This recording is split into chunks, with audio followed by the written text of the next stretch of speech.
Hello students, welcome to JK exam cracker. This is day 2 of your crash course और आज मैं आपके लिए क्वेश्चंस लेके आई हूँ, प्रैक्टिस सेट 2 लेकर आई हूँ। बिकॉज कल स्टूडेंट्स ने कहा था कि उन्हें रीअरेंजमेंट पर क्वेश्चंस करने हैं, डिटर्मिनर्स पर क्वेश्चंस करने हैं इन योर कमेंट सेक्शन।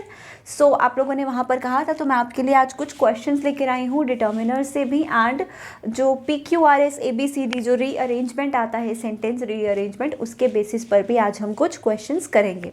ठीक है, तो इन टोटल 10 क्वेश्चंस हैं। You can take a screenshot if you want. आप स्क्रीनशॉट लीजिए, उसके बाद मैं आपको 1 बाय 1 हर क्वेश्चन का आंसर करवाऊंगी। सो आप लोग ने स्क्रीनशॉट ले लिया, अगर नहीं लिया है तो वीडियो को पॉज करके आप लोग क्वेश्चन अटेम्प्ट कीजिए, उसके बाद देखिए कि मैं क्या आंसर बताती हूँ। ठीक है, सो फर्स्ट क्वेश्चन हम लोग रीड करें तो वी हैव 3 क्वेश्चंस, 3 क्वेश्चंस हैं हमारे पास सेंटेंस रीअरेंजमेंट के। सेंटेंस रीअरेंजमेंट क्या होता है? बेसिकली कोई भी एक पैराग्राफ हो सकता है, कोई भी एक सेंटेंस हो सकता है, जिसके पार्ट्स जो हैं वो शफल करके इन जम्बल्ड फॉर्म आपको दिए होते हैं, प्रॉपरली सीक्वेंस में नहीं होते। तो सीक्वेंस में लगाने के लिए आपके पास 4 ऑप्शंस होते हैं, जैसे आप देख सकते हो ABCD। आपको एक प्रॉपर सीक्वेंस जो मीनिंगफुल भी होना चाहिए, लॉजिकल भी होना चाहिए, उसमें उसे अरेंज करना है। ठीक है, इसमें हम लोग क्या यूज़ करेंगे? अगर हम लोग सेंटेंस को रीड करके अरेंज कर सकते हैं, बहुत अच्छी बात है। अगर नहीं कर सकते तो हम इसमें एलिमिनेशन मेथड भी यूज़ करते हैं। एलिमिनेशन मेथड क्या होता है? ऑप्शंस के थ्रू एलिमिनेट करना, ऑप्शंस के थ्रू चेक करना कि क्या हमारा आंसर हो सकता है। ठीक है, तो क्वेश्चन क्या बोला गया है? Choose correct alternative to form a meaningful sentence. आपके पास ABCD 4 सेंटेंस है, उसके लिए आपके पास 4 ऑप्शंस हैं। तो चलिए देखते हैं फर्स्ट में क्या मीनिंगफुल है। अब जब हम ऑप्शंस के थ्रू देखते हैं तो हमें इतना तो समझ में आ जाता है कि जैसे A, B और C में फर्स्ट सेंटेंस क्या है? A है, और D में फर्स्ट सेंटेंस है D। तो हमें इतना तो समझ में आ जाता है जो हमारी अरेंजमेंट है या तो वो A से स्टार्ट होगी, यहाँ आप लोग देख सकते हो, या फिर वो D से स्टार्ट होगी। ठीक है, तो D हमारे पास सिंगल ऑप्शन है, जिससे D से स्टार्ट होगी। तो एक बार क्रॉस चेक करेंगे D क्या है। Proposed major topics, change them. अब ये तो किसी भी सेंटेंस का स्टार्टिंग नहीं लग रहा। प्रपोज्ड, क्या प्रपोज किया, क्या चेंज किया? जैसे यहाँ बोला है proposed major topics, change them. क्या प्रपोज किया, क्या चेंज किया, इसका सब्जेक्ट क्या है, कुछ भी हमें समझ में नहीं आ रहा। That means it can not be the introductory sentence, ये इस सेंटेंस का स्टार्टिंग नहीं हो सकता। ऑप्शन डी हमारा यहीं से डिलीट हो गया, एलिमिनेट कर दिया हमने। अब हमारे पास अनदर 2 ऑप्शंस हैं, ये 2 एंड थर्ड वन। अब 2 में देखें तो सेंटेंस जो है वो क्या है? A और B में A B दिया, तो हम AB को अरेंज करेंगे। Review the agenda at the beginning and accept them, यही बनता है A और B को जोड़कर। Review the agenda at the beginning and accept them. Review the agenda at the beginning, A सही है, एंड एक्सेप्ट देम। देम क्या होता है? एक प्रोनाउन। जब भी आपको सेंटेंस में he, she, it, they, them, we, us ऐसे वर्ड्स दिए होते हैं, ऑब्वियसली वो किसी ना किसी नाउन की तरफ रेफर कर रहे होते हैं, किसी ना किसी नाम की तरफ। अब यहाँ पे दिया है एक्सेप्ट देम। किसे एक्सेप्ट करेंगे? एजेंडा को, लेकिन एजेंडा के लिए तो इट होना चाहिए क्योंकि एजेंडा सिंगुलर होता है। देम के लिए, देम तो प्लूरल के लिए लगता है। तो यहाँ पर ये जो प्रोनाउन है किसी भी प्रोनाउन को रेफर नहीं कर रहा। दैट मीन्स A और B सीक्वेंस में नहीं आ सकते।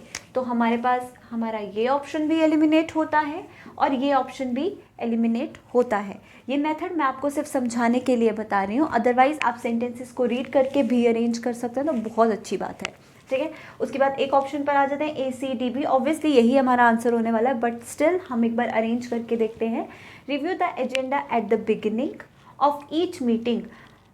बिगिनिंग ऑफ ईच मीटिंग में एजेंडा, जो भी टॉपिक चल रहा है, जो भी मुद्दा है, उसे रिव्यू करना। Giving participants a chance to understand all, हर पार्टिसिपेंट को चांस देना कि वो अंडरस्टैंड करें सब प्रपोज्ड मेजर टॉपिक्स, जो भी मेजर टॉपिक्स प्रपोज किए गए हैं, जिनको आगे रखा गया है, उन्हें अंडरस्टैंड करना, उन्हें चेंज करना और उन्हें एक्सेप्ट करना। किसे एक्सेप्ट करना? मेजर टॉपिक्स को। तो definitely this is the correct sequence. पहले A आएगा, फिर C आएगा, फिर D आएगा और फिर B आएगा। ठीक है, so this is what we call elimination method, की ऑप्शंस के थ्रू एलिमिनेट करना। आई गेस आपको एलिमिनेशन मेथड समझ में आ गया होगा। उसके बाद एक और पॉइंट जो मैंने आपको बताया प्रोनाउन से रिलेटेड, वो पॉइंट क्या है कि अगर एक सेंटेंस में कोई प्रोनाउन लगा है, प्रोनाउन क्या होते हैं, he, she, it, they, we, us, our, they, them, ये सब वर्ड्स प्रोनाउंस होते हैं, ठीक है। आई, वी, मी, माई, ये सब प्रोनाउंस हैं। ये प्रोनाउन किसी ना किसी नाउन को रेफर कर रहा होगा, ठीक है। तो सेंटेंस में पहले हमें वो नाउन ढूंढना है, उसके बाद उससे रिलेटेड प्रोनाउन लगेगा। Alright guys, moving on to second sentence. First का आंसर है option C. It is very helpful regularly conduct assessments of the current performance of the organization when seeking to improve the performance of an organization. हमारे पास 4 sentences हैं and we have 4 options. From the 4 options we can clearly see कि हमारा sentence या तो A से start हो सकता है, B, C में देखें तो D से start हो सकता है, या फिर C से start हो सकता है। A से बात करें, इट्स वेरी हेल्पफुल टू, बिल्कुल हो सकता है। डी चेक करें, when seeking to improve the performance, ये भी हम लोग कंसीडर कर सकते हैं। उसके बाद सी चेक करें, current performance of the organization, ये भी हम लोग कंसीडर कर सकते हैं, क्योंकि ऐसा नहीं है किसी में सब्जेक्ट नहीं है। Now we will arrange.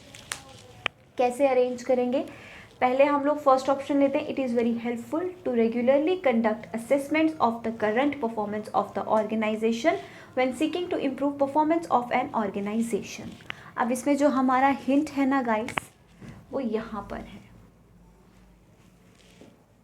क्योंकि जब भी आप ऑप्शंस देखते हो आपको ये ऑप्शन भी सही लगेगा और ये ऑप्शन भी सही लगेगा, लेकिन इसके लिए कौन सा सही है, ए या C, that we will check by this hint, the organisation and organisation.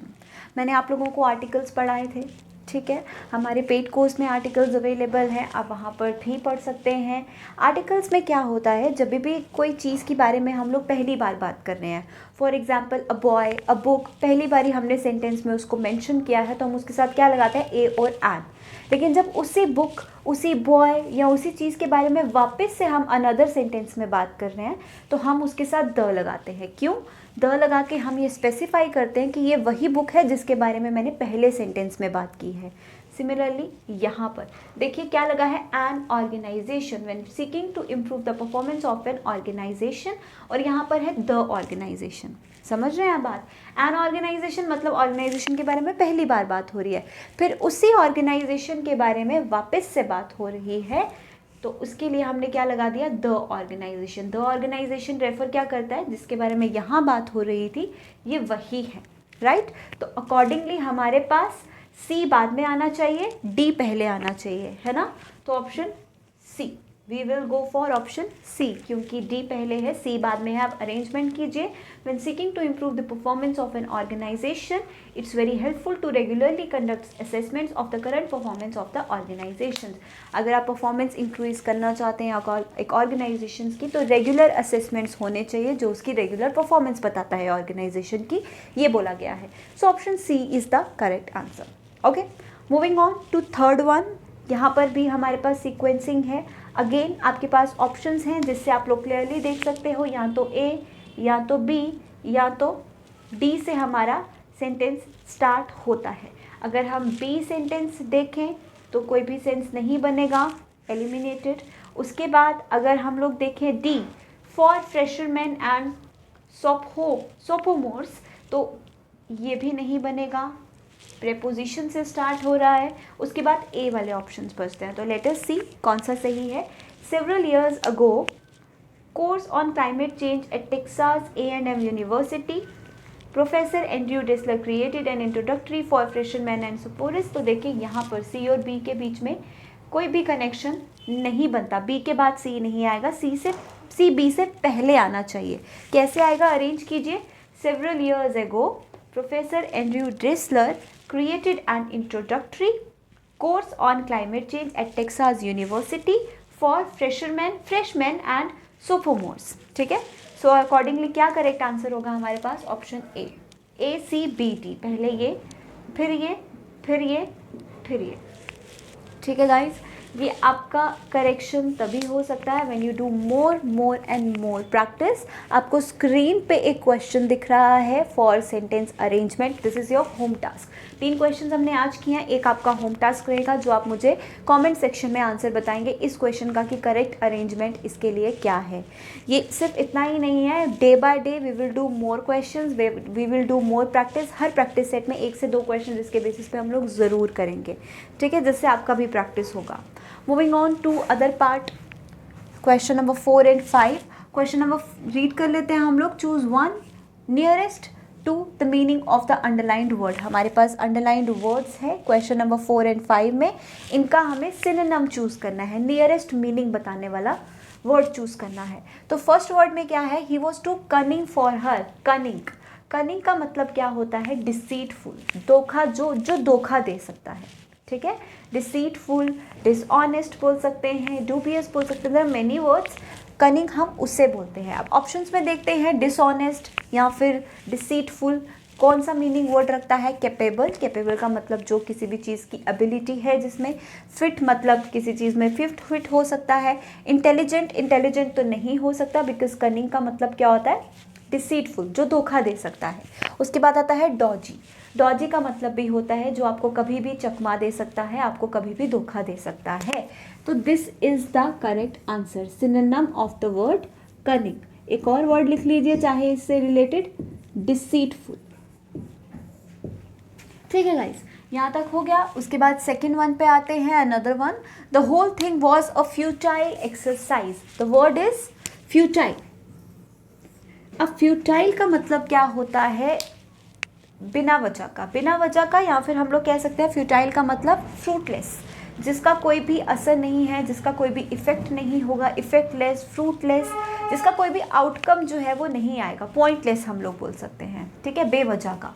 तो यहाँ पर देखिए, कॉस्टली मतलब एक्सपेंसिव, पॉइंटलेस बिल्कुल जो मैंने मीनिंग बताया। इंडिसिसिव, इंडिसिसिव का मतलब होता है अनडिसाइडेड, जिसका अभी तक कोई भी डिसीजन नहीं लिया गया। उसके बाद सक्सेसफुल का मतलब आप सभी जानते होंगे, ठीक है। तो फ्यूटाइल का मतलब क्या हुआ, पॉइंटलेस मतलब फ्रूटलेस, जिसका कोई भी रिजल्ट नहीं है, कोई आउटकम नहीं है, कुछ करने का मतलब नहीं है। फ्यूटाइल एक्सरसाइज मतलब बिना मतलब की, कुछ भी फायदा नहीं है, ठीक है।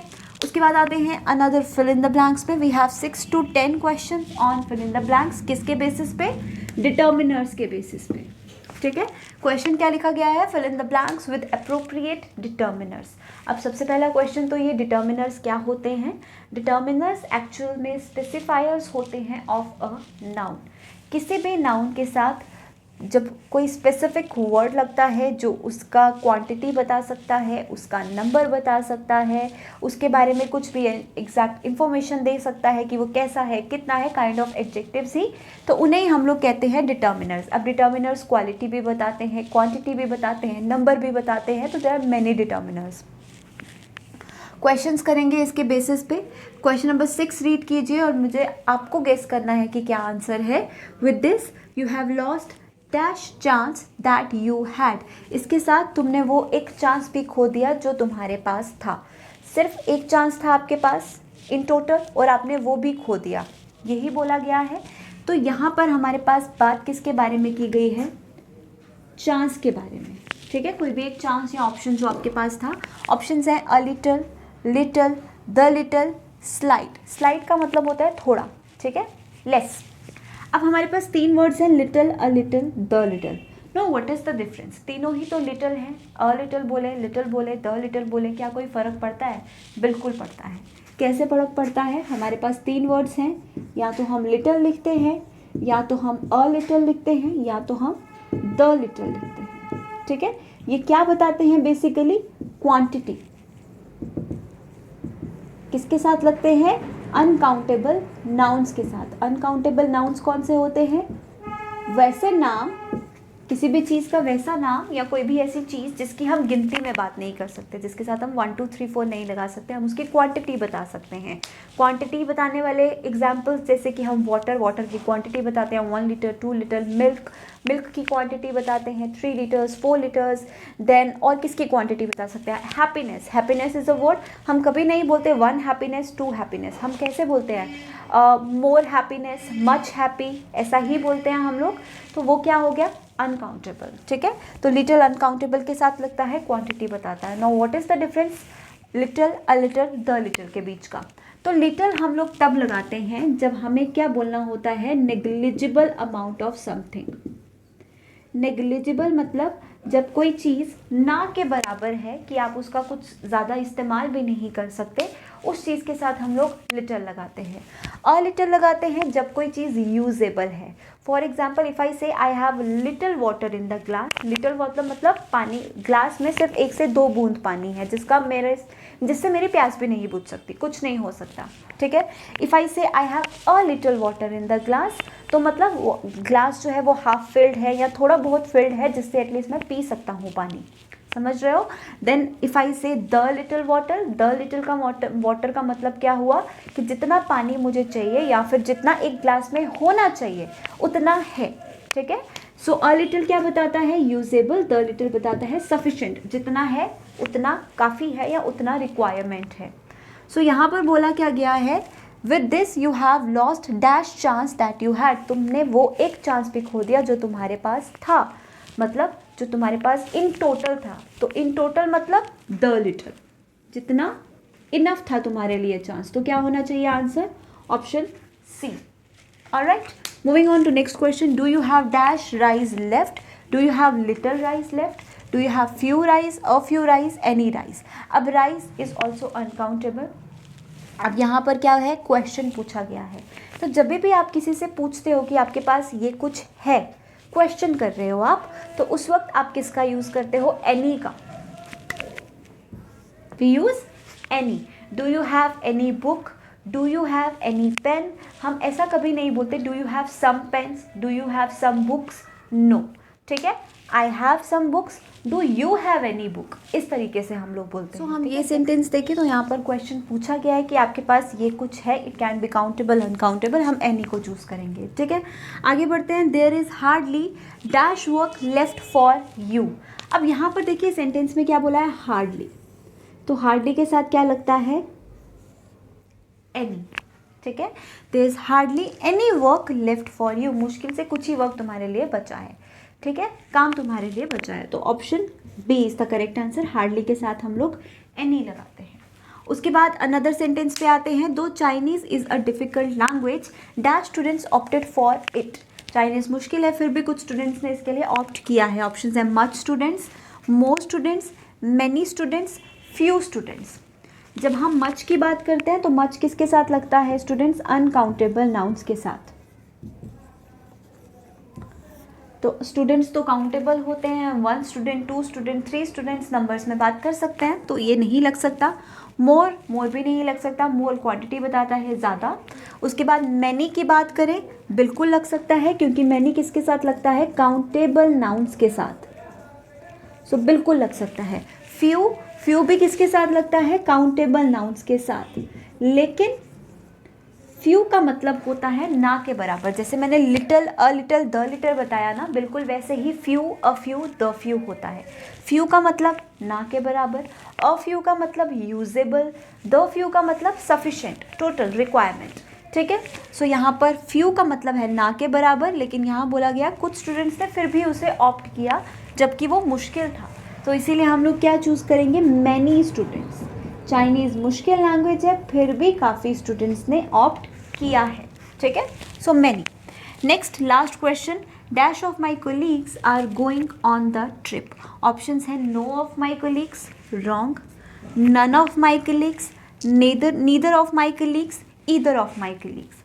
अब इन में आपको कन्फ्यूजन होगा कि हम लोग क्या चूज़ करेंगे, तो मैं आपको बता दूं, नीदर और ईदर हम लोग तब चूज़ करते हैं जब हम दो लोग की बात करते हैं या दो चीज़ों की बात करते हैं। अगर यहाँ होता है neither of my 2 colleagues, either of my 2 colleagues, तो हम क्या चूज़ करते हैं? नीदर या फिर ईदर, लेकिन हमें यहाँ पर नंबर नहीं दिया गया, इट इज़ नॉट स्पेसिफाइड कि वो 2 हैं, ज़्यादा भी हो सकते हैं, तो इसीलिए हम लोग क्या चूज़ करेंगे, नन।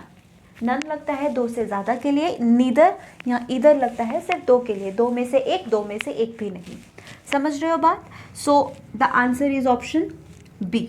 ठीक है स्टूडेंट, तो ये थे इन टोटल 10 क्वेश्चंस जो हमें करने थे आज के सेशन में। आपको आपका होम टास्क मिल चुका है। Tell me in the comment section की क्या करेक्ट आंसर है, मैं आपको कल के वीडियो में उसका करेक्ट आंसर फिर डिस्कस करूँगी। ठीक है गाइस, तो विद दिस हम लोग लेक्चर ख़त्म करते हैं, मिलेंगे हम लोग हमारे नेक्स्ट लेक्चर में। Take care.